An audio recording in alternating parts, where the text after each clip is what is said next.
There was a table set out under a tree in front of the house, and the March Hare and the Hatter were having tea at it.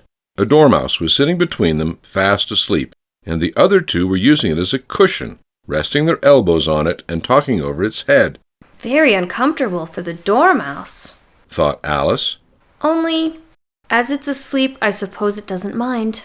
The table was a large one, but the three were all crowded together at one corner of it. No room! No room! They cried out when they saw Alice coming. There's plenty of room, said Alice indignantly, and she sat down in a large armchair at one end of the table. Have some wine, the March Hare said in an encouraging tone. Alice looked all round the table, but there was nothing on it but tea. I don't see any wine, she remarked. There isn't any, said the March Hare. Then it wasn't very civil of you to offer it, said Alice angrily. Oh, it wasn't very civil of you to sit down without being invited, said the March Hare. I didn't know it was your table, said Alice. It's laid for a great many more than 3. Your hair wants cutting, said the Hatter. He had been looking at Alice for some time with great curiosity, and this was his first speech. You should learn not to make personal remarks, Alice said with some severity. It's very rude. The Hatter opened his eyes very wide on hearing this, but all he said was, Why is a raven like a writing desk? Come, we shall have some fun now, thought Alice. I'm glad they've begun asking riddles. I believe I can guess that, she added aloud. Do you think you can find out the answer to it? said the March Hare. Exactly so, said Alice. Then you should say what you mean, the March Hare went on. I do, Alice hastily replied. At least I mean what I say. That's the same thing, you know. Not the same thing a bit, said the Hatter. You might just as well say that I see what I eat is the same thing as I eat what I see. You might just as well say, added the March Hare, that I like what I get is the same thing as I'll get what I like. You might just as well say, added the Dormouse, who seemed to be talking in his sleep, that I breathe when I sleep is the same thing as I sleep when I breathe. It is the same thing with you, said the Hatter. And here the conversation dropped, and the party sat silent for a minute, while Alice thought over all she could remember about ravens and writing desks, which wasn't much. The Hatter was the first to break the silence. What day of the month is it? he said, turning to Alice. He had taken his watch out of his pocket and was looking at it uneasily, shaking it every now and then and holding it to his ear. Alice considered a little and then said, The 4th. 2 days wrong, sighed the Hatter. I told you butter wouldn't suit the works, he added, looking angrily at the March Hare. It was the best butter, you know, the March Hare meekly replied. Yes, but some crumbs must have got in as well, the Hatter grumbled. You shouldn't have put it in with the bread knife. The March Hare took the watch and looked at it gloomily. Then he dipped it into his cup of tea and looked at it again. But he could think of nothing better to say than his first remark. It was the best butter, you know. Alice had been looking over his shoulder with some curiosity. What a funny watch, she remarked. It tells the day of the month and doesn't tell what o'clock it is. Why should it? Muttered the Hatter. Does your watch tell you what year it is?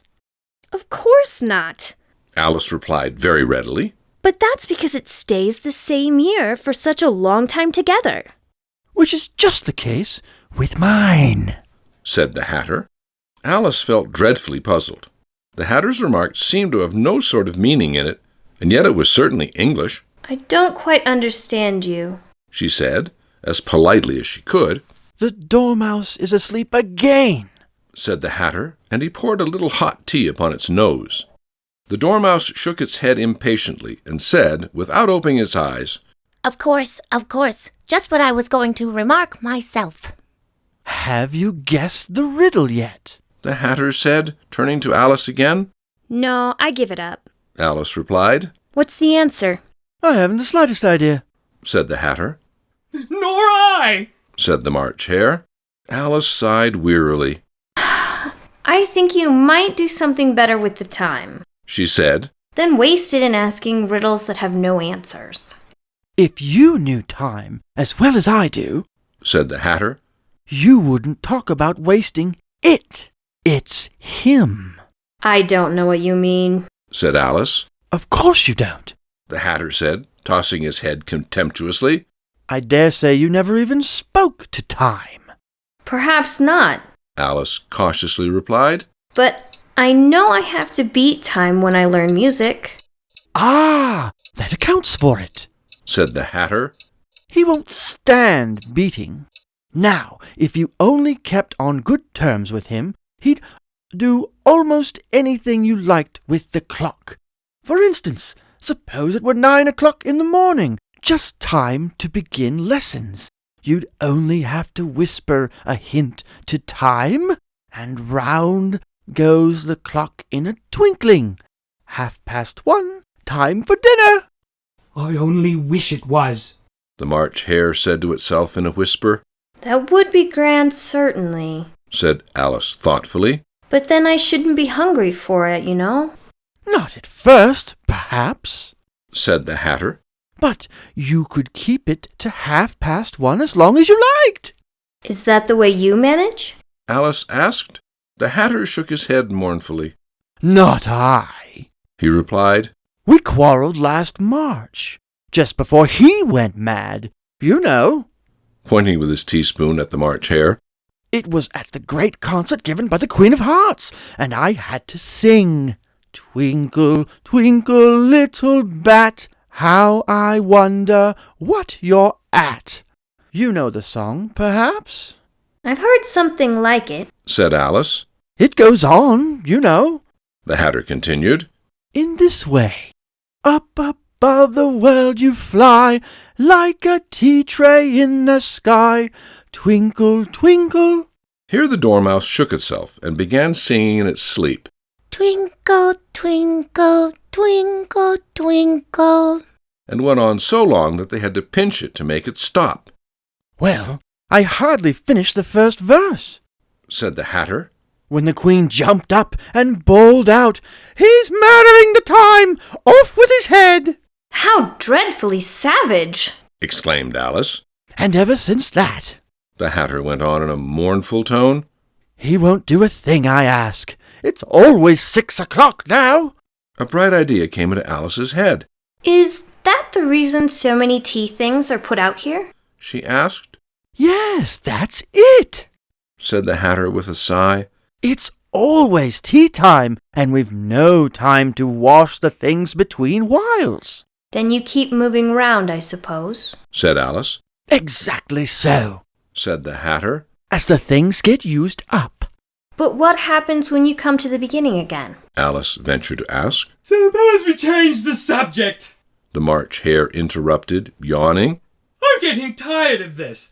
I vote the young lady tells us a story. I'm afraid I don't know one. Said Alice, rather alarmed at the proposal. Then the Dormouse shall. They both cried, Wake up, Dormouse! and they pinched it on both sides at once. The Dormouse slowly opened his eyes. I wasn't asleep. He said in a hoarse, feeble voice. I heard every word you fellows were saying. Tell us a story. Said the March Hare. Yes, please do. Pleaded Alice. And be quick about it, Added the Hatter. or you'll be asleep again before it's done. Once upon a time there were 3 little sisters, The Dormouse began in a great hurry. and their names were Elsie, Lacey, and Tilly, and they lived at the bottom of a well. What did they live on? Said Alice, who always took a great interest in questions of eating and drinking. They lived on treacle. Said the Dormouse, after thinking a minute or two. They couldn't have done that, you know. Alice gently remarked. They'd have been ill. So they were. Said the Dormouse. Very ill. Alice tried to fancy to herself what such an extraordinary ways of living would be like, and it puzzled her too much. So she went on. But why did they live at the bottom of the well? Take some more tea. The March Hare said to Alice very earnestly. I've had nothing yet, Alice replied in an offended tone. so I can't take more. You mean you can't take less? Said the Hatter. It's very easy to take more than nothing. Nobody asked your opinion. Said Alice. Who's making personal remarks now? The Hatter asked triumphantly. Alice did not quite know what to say to this, so she helped herself to some tea and bread and butter, and then turned to the Dormouse and repeated her question. Why did they live at the bottom of a well? The Dormouse again took a minute or two to think about it, and then said, It was a treacle well. There's no such thing. Alice was beginning very angrily, but the Hatter and the March Hare went, Shh, shh. and the Dormouse sulkily remarked, If you can't be civil, you'd better finish the story for yourself. No, please go on. Alice said very humbly. I won't interrupt again. I dare say there may be one. One indeed. Said the Dormouse indignantly. However, he consented to go on. And so these three little sisters, they were learning to draw, you know. What did they draw? Said Alice, quite forgetting her promise. Treacle. Said the Dormouse, without considering at all this time. I want a clean cup. Interrupted the Hatter. Let's all move one place on. He moved on as he spoke, and the Dormouse followed him. The March Hare moved into the Dormouse's place, and Alice rather unwillingly took the place of the March Hare. The Hatter was the only one who got any advantage from the change, and Alice was a good deal worse off than before, as the March Hare had just upset the milk jug into his plate. Alice did not wish to offend the Dormouse again, so she began very cautiously. But I don't understand. Where did they draw the treacle from? You can draw water out of a water well, Said the Hatter. so I should think you could draw treacle out of a treacle well. Eh? Stupid? But they were in the well. Alice said to the Dormouse, not choosing to notice this last remark. Of course they were. Said the Dormouse. Well in. This answer so confused poor Alice that she let the Dormouse go on for some time without interrupting it. They were learning to draw. The Dormouse went on, yawning and rubbing its eyes, for it was getting very sleepy. They drew all manner of things. Everything that begins with an M. Why with an M? Said Alice. Why not? Said the March Hare. Alice was silent. The Dormouse had closed its eyes by this time and was going off into a doze. But, on being pinched by the Hatter, it woke up again with a little shriek and went on. That begins with an M. Such as mousetraps, and the moon, and memory, and muchness. You know, you say things are much of a muchness. Did you ever see such a thing as a drawing of a muchness? Really? Now you ask me? Said Alice, very much confused. I don't think, Then you shouldn't talk. Said the Hatter. This piece of rudeness was more than Alice could bear. She got up in a great disgust and walked off. The Dormouse fell asleep instantly, and neither of the others took the least notice of her going, though she looked back once or twice, half hoping that they would call after her. The last time she saw them, they were trying to put the Dormouse into the teapot. at any rate, I'll never go there again. Said Alice as she picked her way through the wood. It's the stupidest tea party I ever was at in my life. Just as she said this, she noticed that one of the trees had a door leading right into it. That's very curious. She thought, But everything's curious today. I think I may as well go in at once. and in she went. Once more she found herself in the long hall and close to the little glass table. Now I'll manage better this time. She said to herself, and began by taking the little golden key and unlocking the door that led into the garden. Then she went to work nibbling at the mushroom. She had kept a piece of it in her pocket, till she was about a foot high. Then she walked down the little passage, and then she found herself at last in the beautiful garden, among the bright flower beds and the cool fountains.